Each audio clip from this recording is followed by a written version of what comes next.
In today's video, I'm going to teach you how to access shared files in OneDrive. If someone has shared a file or folder with you in OneDrive, finding it is very simple once you know where to look.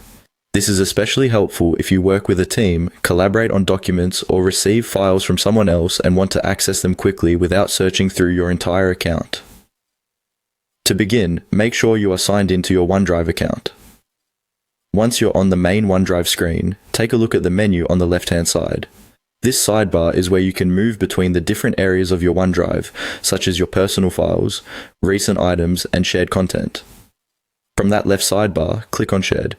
This section is specifically designed to show files and folders that other people have shared with you, as well as, in some cases, items you may have shared with others.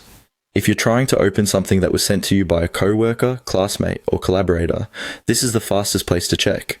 After you click Shared, give the page a moment to load if needed. You should then see the shared items listed on your screen. Depending on your OneDrive layout, these may be organized by who shared them, when they were shared, or whether they're files or folders.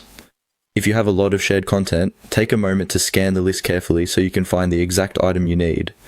Once you locate the file or folder, simply click on it to open it. If it's a document, it may open directly in the browser. If it's a folder, you'll be able to browse the contents inside. Keep in mind that what you can do with the item depends on the permissions you've been given. In some cases, you may only be able to view it, while in others, you may also be able to edit it. If you don't see the shared file right away, it's a good idea to refresh the page or double check that it was actually shared with the correct account you're currently signed into. This can save time and avoid confusion, especially if you use more than one Microsoft account. And that's it. By going to the Shared section from the left sidebar, you can quickly access files and folders that others have shared with you in OneDrive.